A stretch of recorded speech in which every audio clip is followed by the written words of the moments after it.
Here for an update on U.S. and Israeli military strategy in the Middle East are Amir Avivi and Mike Saraille. Amir is a reserve brigadier general and chairman of the Israel Defense and Security Forum. Mike is a retired Navy SEAL officer and chief talent officer at Overwatch Mission Critical. Thank you both for being here. And Amir, let's start with you. The IDF says it bombed the presidential office and the Supreme National Security Council in Tehran. What impact can this have on the trajectory of the conflict? So the goal is clear. The goal is a change of regime. And in order to change the regime, you need to topple the leadership and you need to destroy the infrastructure, the headquarters, the Basij forces, the Revolutionary Guards. And this is exactly what Israel is doing with the U.S., targeting all the infrastructure of this regime in order to dismantle it and create the terms, as Prime Minister Netanyahu said, to get the people of Iran to rise and take responsibility of their future. Thank you for that, Amir. And yes, of course, Israel's actions against even the proxies can also have an impact on Iranian leadership like the Quds Force, which we'll get to in a minute. Mike, Secretary of State Marco Rubio says the hardest hits on Iran are still yet to come. What could that look like? Well, first off, Kevin, if Amir is in Israel, I want to just say my prayers and thoughts are with him and his family, the safety of them.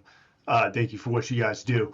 So ultimately, Senator Rubio is referring to just the removal of infrastructure, to continue this continual sustained bombardment and degradation of not only the regime leadership that Amir just referred to, but you're talking any military infrastructure from their C2 or communications nodes to their operational nodes.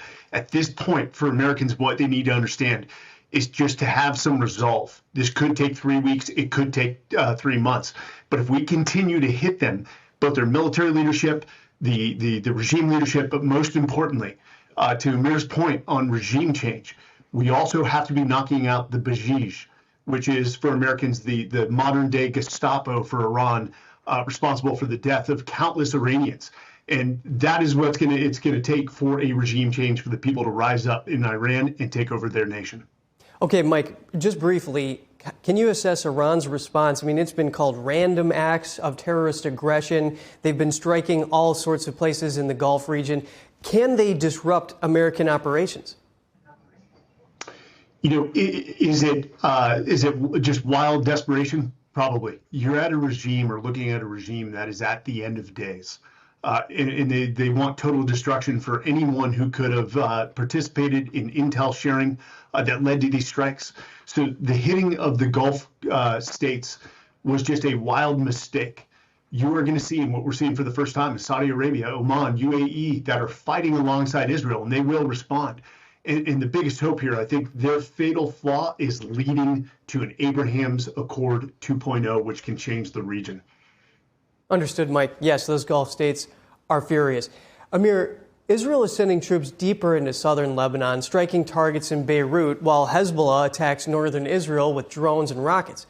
If Israel holds ground there in Lebanon, can that give them a strategic advantage and allow them to protect their civilians?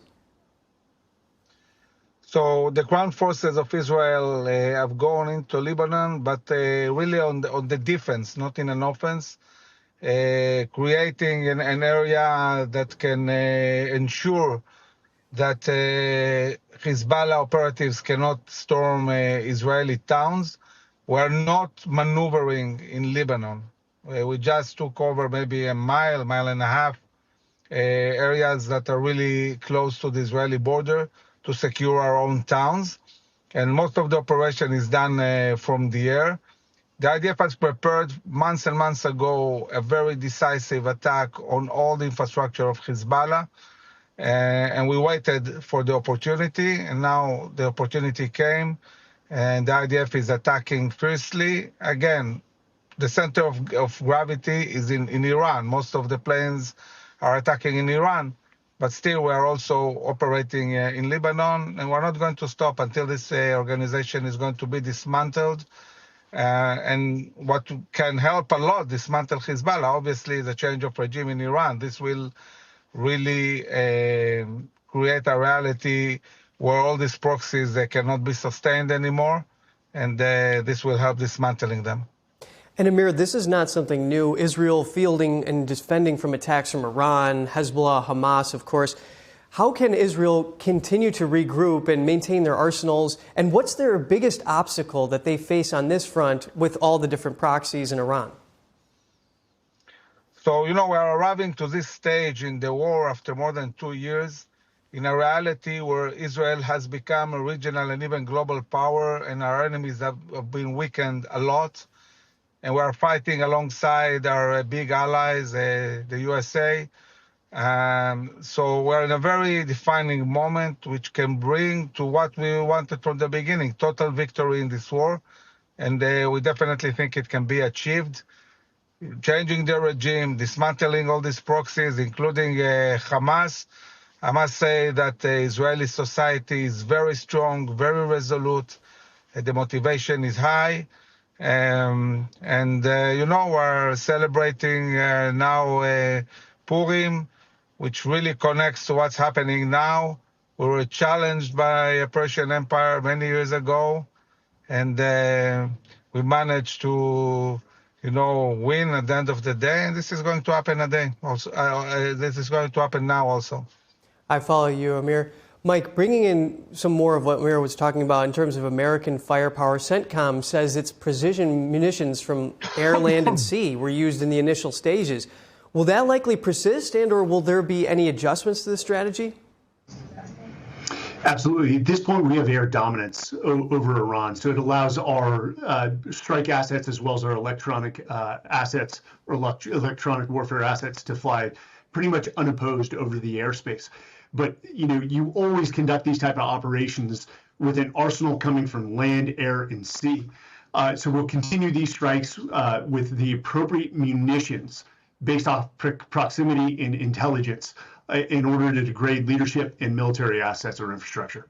Understood, Mike. Now, Amir, the state of Lebanon is rejecting Hezbollah's military activity. Meanwhile, the Lebanese army is responding to the IDF repositioning itself by stationing soldiers at the border. How does this complicate the circumstances? Look, the problem with the Lebanese government is they're not doing what they're supposed to do, dismantle Hezbollah, just as the way we agreed upon. They're not managing to do it, and this requires the IDF to degrade Hezbollah in a way that will create the terms for the Lebanese government to dismantle the organization. Obviously, again, as I said, the change of regime in Iran will help immensely in moving towards the day after Hezbollah also, not only after this regime. So the only choice we have is to fight and dismantle them. It's not happening with the Lebanese government, unfortunately. And Amir, give us a big picture of the sentiment in the Middle East. Have these Arab states become aware of the threat posed by regimes, for example, Iran, and also these belligerent terrorist proxies and so forth? Have things changed in terms of their perspective in how this is unfolding?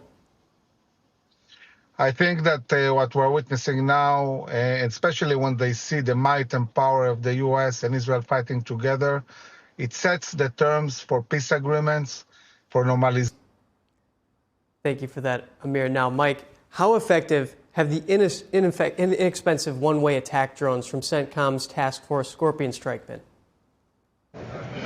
Highly effective. And that is just, it speaks to the fact that warfare is changing. One, we've had a backseat to Ukraine, Russia, watching drone warfare, escalate and accelerate in terms of technology. So we've taken that technology, we've now put it in production on our side. But these one-way drones, again, you said it is a cost-effective means.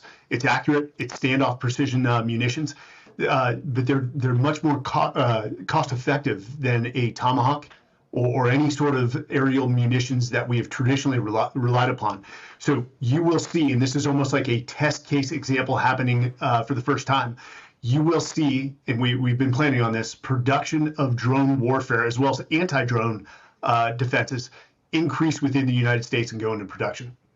And Mike, we remember back after the September 11th terrorist attack that President Bush said that this will be decided on our terms. We heard something similar like that from President Trump, but he says it's not a forever war. Can you clear the air and give us an idea of the end goal here and whether it's attainable in that time frame?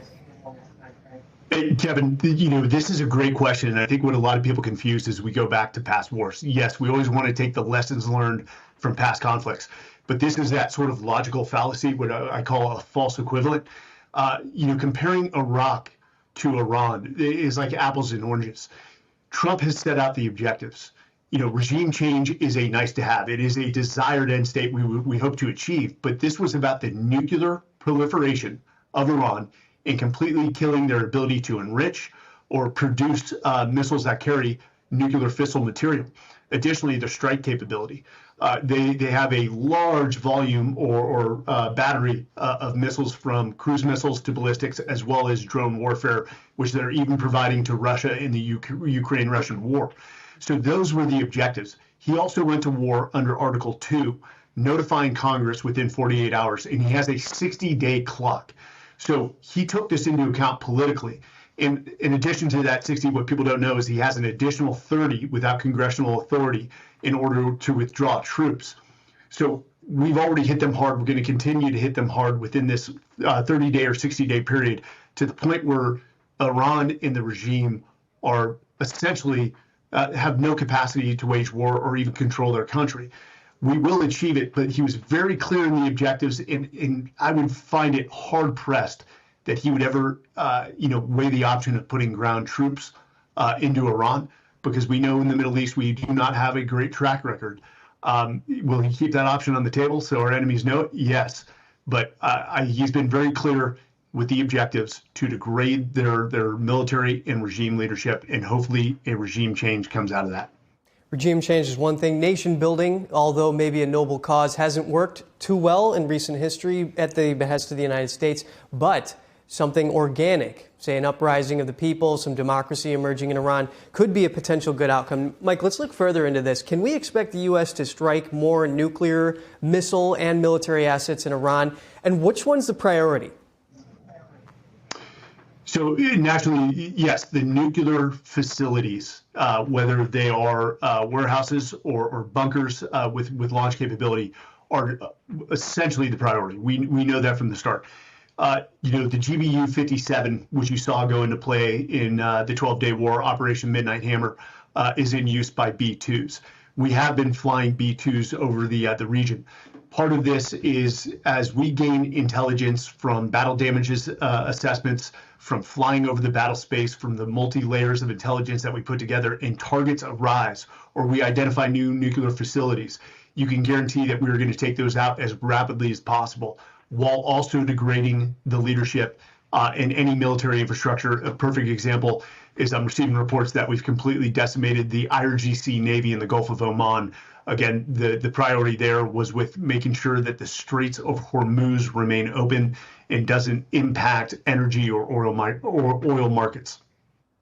Great speaking with you. Amir Avivi, no longer on the call with us, and Mike Saraille. Really do appreciate you coming on and sharing that with us. Thanks, Kevin.